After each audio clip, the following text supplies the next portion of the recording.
उनका भी वक्तव्य है हनुमान राजदूत के रूप में। सीमा हरिशा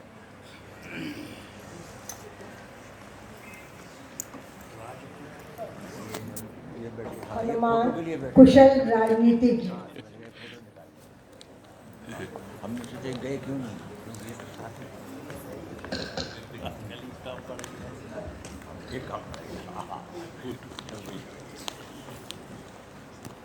अतुलित बलधामं हेमशैलाभ देहं धनुजुवन् प्रशानं ज्ञानिनामग्रगण्यं सकल गुण निधानं वानराणामधीशं रघुपति प्रिय भक्तं वात जातं नमामि। इस सभागार में बैठे सभी राम भक्तों को मैं हृदय से प्रणाम करती हूँ। आदरणीय गुप्ता जी, पीडी शर्मा जी बैठे हैं, ओम नीरव जी बैठे हैं और इस कार्यक्रम का संचालन कर रही मधु जी, सभी को मेरा प्रणाम है। मेरा जो विषय मैंने जब चुना कि हनुमान जी कुशल राजनीतिज्ञ, और जब कुछ लिखने का विचार किया, कुछ अध्ययन किया, तो मुझे लगा कि हरि अनंत हरि कथा अनंता की तरह श्री हनुमान जी की कथा भी अनंत है। कितना भी कहें, कितना भी लिखें, कुछ तो रह ही जाएगा। लेकिन मैंने अपना अल्प प्रयास कोशिश की है कुछ लिखने की। मारुति नंदन अंजलि पुत्र रुद्र अवतार श्री हनुमान जी की यश कीर्ति का गान श्रीमद् वाल्मीकि रामायण, रामचरितमानस और विभिन्न रामायणों के अतिरिक्त वेद पुराणों में भी वर्णित है। यदि हम विभिन्न देशों के विभिन्न भाषी श्री रामचरित पर आधारित ग्रंथों की गणना करें तो 300 से लेकर लगभग 1000 तक उपलब्ध हैं। संस्कृत में रचित वाल्मीकि रामायण सबसे प्राचीन आधिकारिक मूल स्रोत और आदि महाकाव्य है और रामायण के रचयिता महर्षि वाल्मीकि आदि कवि माने जाते हैं। हनुमान जी के कई रूप रामायण में वर्णित हैं। वे श्री राम के अनन्य भक्त के सर्वोच्च स्वरूप में हम सभी के हृदय में स्थापित हैं। बुद्धिमान, वीर, वज्रांग, महाबलशाली, वेगवान, ज्ञानी, चतुर, निपुण, सेवक, दूत एवं मित्र के साथ साथ रामायण में हनुमान जी का कुशल राजनीतिक स्वरूप भी द्रष्टव्य है। वर्तमान समय की राजनीति को हनुमान जी की निस्वार्थ त्याग भावना से परिपूर्ण और राज्य हित सर्वोपरि की भावना से ओतप्रोत राजनीति के सर्वोत्कृष्ट स्वरूप से प्रेरणा लेना चाहिए। हम देखते हैं कि राजनीति का अर्थ क्या है। राजनीति माने राजनीति, राज के नीति नियम। तो राज के नीति नियम, आजकल हम राजनीति एक व्यंग्यात्मक रूप में प्रयोग करते हैं, से बहुत राजनीति कर रहे हो या वो वहाँ राजनीति हो रही है, यानी राजनीति शब्द ही एक व्यंग के लहजे में उपयोग किया जाने लगा है। तो इसीलिए मैंने ये लिखा है कि हमको प्रेरणा लेना चाहिए श्री हनुमान जी की राजनीति से। राज्य हित सर्वोपरि। सर्वप्रथम किष्किंधा कांड के द्वितीय एवं तृतीय सर्ग में जब सुग्रीव पंपा पुष्करणी के समीप श्री राम लक्ष्मण को देख उन्हें शत्रु बाली द्वारा भेजा गया समझकर शंकित होते हैं, तब वे हनुमान जी को भगवान श्री राम और श्री लक्ष्मण का असली स्वरूप जानने के लिए भेजते हैं। चतुर हनुमान जी तपस्वी का वेश धारण कर उनके निकट पहुंचते हैं। यहाँ हनुमान जी का वाक चातुर्य द्रष्टव्य है। वे पहले दोनों वीरों की प्रशंसा करते हुए उनके शरीर की दिव्य कांति का बखान करते हैं, उनके शारीरिक सौष्ठव, शक्ति और वीरता का वर्णन करते हैं। तत्पश्चात उनके धनुष, बाण, तुमीर, खंग की प्रशंसा करते हुए कहते हैं, वीरों, आप दोनों सत्य पराक्रमी, राज ऋषियों और देवताओं के समान प्रभावशाली, तपस्वी तथा कठोर व्रत का पालन करने वाले जान पड़ते हैं। आप लोग देवताओं के समान पराक्रमी और राज्य को भोगने के योग्य हैं। भला इस दुर्गम वन प्रदेश में आपका आगमन कैसे हुआ? वाल्मीकि जी लिखते हैं कि इस समय आंजनेय बहुत देर तक श्री राम लक्ष्मण से उनकी नाना भांति प्रशंसा कर उनका भेद लेने की कोशिश करते हैं। यदि कोई सामान्य व्यक्ति होता तो अपना भेद कह देता, परंतु वे श्री राम थे, प्रशंसा का प्रभाव उन पर नहीं हुआ। वे मौन रहे और इस मौन का मर्म समझने में निपुण हनुमान जी समझ गए कि यह कोई साधारण व्यक्ति नहीं है। तब तत्क्षण उन्होंने अपने बुद्धि चातुर्य से निर्णय लिया और स्वयं का परिचय देना प्रारंभ कर दिया। मैं वानर राज महात्मा सुग्रीव के भेजने पर यहाँ आया हूँ। मेरा नाम हनुमान है। महाराज सुग्रीव को उनके भाई बाली ने घर से निकाल दिया है और वे वन में मारे मारे फिर रहे हैं। तब श्री राम लक्ष्मण से कहते हैं कि ये वानर राज सुग्रीव के सचिव हैं और उनके हित की इच्छा से यहाँ आए हैं इनसे बात करो। जिस राजा के पास हनुमान जैसा बुद्धिमान दूत हो, उसके समस्त कार्य दूत की बातचीत से ही सिद्ध हो जाया करते हैं। यह सुनकर कपिवर हनुमान जी बड़े प्रसन्न हुए और उन्होंने सुग्रीव की विजय सिद्धि, यहाँ विजय सिद्धि मतलब राजा की विजय सिद्धि मन में रखकर ही कोई कार्य, इससे बड़ी राजनीति और क्या हो सकती है। तो बुद्धिमान दूत हो, उसके समस्त कार्य दूत की बातचीत से सिद्ध हो जाया करते हैं। यह सुनकर कपिवर हनुमान जी बहुत प्रसन्न हुए और उन्होंने सुग्रीव की विजय सिद्धि मन में लगाकर उस समय दोनों भाइयों के साथ मित्रता करने की इच्छा व्यक्त की। किष्किंधा कांड के 33 सर्ग के 39वें श्लोक में हम ये बात देखते हैं।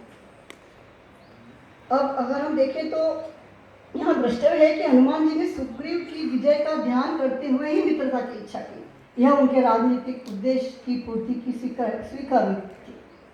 अब भेद नीति और कूटनीति, साम दाम दंड भेद ये जो है, इनका प्रयोग भी हम कुछ गलत अर्थों में ही किया जा रहा है, लेकिन हनुमान जी ने किस तरह से किया। सीता जी का पता न मिल पाने से वानर दल का प्रतिनिधित्व करने वाले अंगद जब बहुत विचलित हो जाते हैं और सुग्रीव का सामना नहीं करना चाहते हैं, कुछ वानर सुग्रीव के विरुद्ध वानरों में फूट डालना प्रारंभ कर देते हैं। तब हनुमान जी सोचते हैं कि ऐसा होने से यदि बहुत से वानर 8 गुण वाली बुद्धि, 4 प्रकार के बल से और 14 गुणों से संपन्न बाली पुत्र अंगद का साथ देंगे तो सुग्रीव को राज्य से वंचित कर देंगे। ऐसा विचार कर संपूर्ण शास्त्रों के ज्ञान में निपुण हनुमान जी ने साम दाम दंड भेद नीति में से भेद नीति को अपनाकर अपने युक्ति युक्त वाक्य विभव द्वारा अंगद को तार आदि वानरों की ओर से फोड़ना प्रारंभ कर दिया।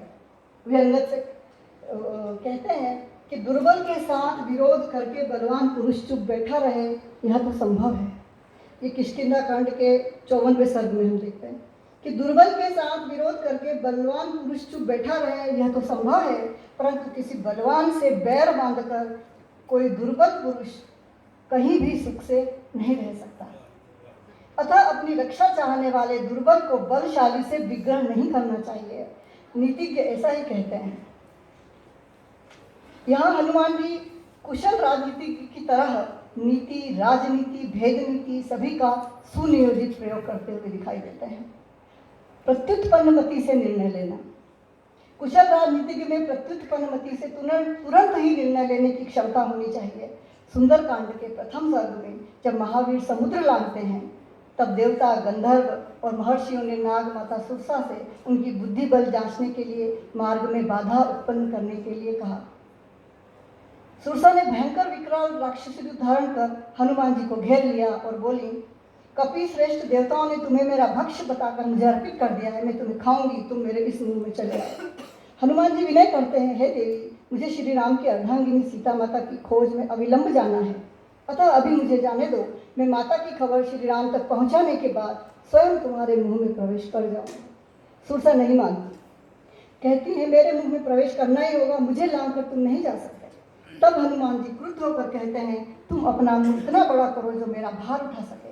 हनुमंत जी सुरसा से उसके मुंह का आकार 100 योजन तक बढ़वाते हैं और स्वयं और अपना भी आकार 100 योजन तक बढ़ाते हैं और तब अचानक अंगुष्ठ के बराबर स्वयं का छोटा आकार करके सुरसा के विशाल मुख में प्रविष्ट हो वापस निकल आते हैं। कुशल राजनीति के लिए यह अत्यावश्यक है कि प्रत्युत्पन्न मति के साथ सामने वाला शत्रु या मित्र है, इसका वो पता करना चाहिए उसको। जैसे कि वो सुरसा के लिए देवी का प्रयोग करते हैं, परंतु जब लंका में प्रवेश करते हैं तो लंकिनी के लिए वो क्रूर स्वभाव वाली नारी शब्द का प्रयोग करते हैं, लेकिन महाविभव स्त्री मर्यादा का ध्यान रखते हैं तथा लंकिनी द्वारा पहले उन पर लंकिनी प्रहार करती है, उसके बाद ही वह अपने मुष्टिका से उसके मुंह पर प्रहार करते हैं। तो मर्यादित व्यवहार से भी राजनीति में श्रेष्ठता आती है और जो वानर श्रेष्ठ महाकपि में हमें दिखाई देती है। तीसरा है कि स्वामी हित के लिए अद्भुत त्याग भावना से युक्त श्रेष्ठ सचिव। हनुमान जी जब लंका में प्रवेश करते हैं तो गहन विचार करते हैं कि मैं किस तरह प्रवेश करूं, मेरे स्वामी का कार्य सफल। सुंदरकांड के 2 सर्ग के श्लोक 45 पे वे सोचते हैं कि यदि यहाँ मैं अपने इस रूप से छिपकर भी रहूंगा तो मारा जाऊंगा और मेरे स्वामी के कार्य में हानि पहुंचेगी।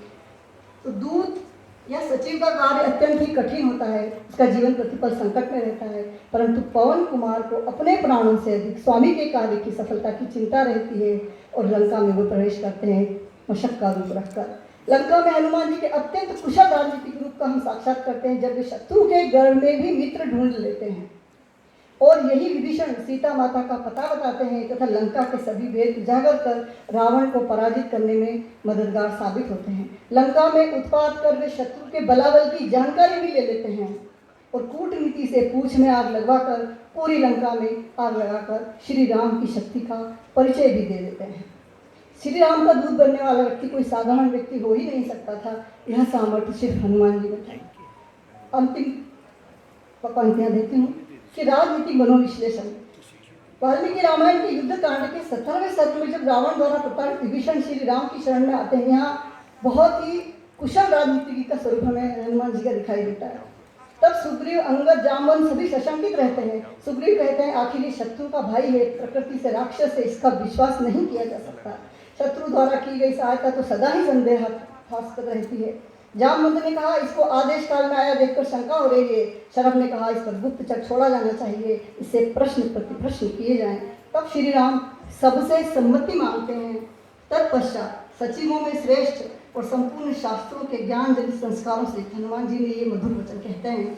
और यहाँ हनुमान जी श्री राम जी से कहते हैं कि प्रभु में विवाह तक स्पर्धा आदि के कारण नहीं, कार्य की गुरुता के कारण कुछ निवेदन करना चाहता हूँ। यहाँ कुछ लोगों ने विभीषण के पीछे गुप्तचर लगाने की बात कही है और गुप्तचर तो अनजानों के पीछे लगाए जाते हैं। यह तो प्रत्यक्ष सामने है, अपना नाम पता स्वयं ही बता रहा है, इसके लिए गुप्तचर की क्या आवश्यकता है। यह कहना भी गलत होगा कि यह आदेश काल में आया है। मैं समझता हूँ कि यही इसके आने का सही देश काल है। प्रभु आपके द्वारा बाली को मारना और सुग्रीव का राज्याभिषेक करना, यही सोचकर यह आया है कि आप ही रावण का संहार कर सकते हैं। रावण में बुराई है, आप श्रेष्ठ कार्य करने वाले हैं। यह बुराई से श्रेष्ठता की ओर आया है। विभीषण से प्रश्न प्रतिप्रश्न करना भी मित्रता को दूषित करने जैसा होगा। तो अंत में हम ये कह सकते हैं, वैसे यहाँ पर एक बात और जो विभीषण कहते हैं वो बहुत ही द्रष्टव्य है कि कुशल राजनीतिक मनोविश्लेषक की तरह भी कहते हैं कि वैसे आप बात करते समय स्वरभेद, मुखाकृति, मुख की क्रिया व हाव भाव से इसकी मनोस्थिति भांप ही सकते हैं। तो ऐसी सूक्ष्म बात कोई कुशल राजनीतिज्ञ कर सकता है। ऐसे बहुत से दृष्टांत रामायण में उद्धरित थे। जैसे रावण का सीता जी को डराते समय चुपचाप वहाँ की स्थिति का अवलोकन करना, सीता जी के समक्ष प्रकट होने के लिए उचित समय की प्रतीक्षा करना, अक्षय कुमार का वध करना, लंकेश के सभागार में बुद्धि कौशल व बल का प्रदर्शन करना, ब्रह्मास्त्र का सम्मान कर स्वयं बंध जाना और बाद में लंका को जलाना, शत्रु दल के सुषेण वेद्य को लाना, संजीवनी बूटी के लिए पर्वत उठाना। इस तरह से हम और भी कई उनके राजनीतिक स्वरूप दिखाई देते हैं हमें रामायण में। तो हमें भी आज की राजनीति को उनसे प्रेरणा लेना चाहिए। जय सिया राम, जय श्री राम। बहुत सुंदर व्याख्या थी। समय की सीमाएं हैं और अब हम आमंत्रित करते हैं आज के विषय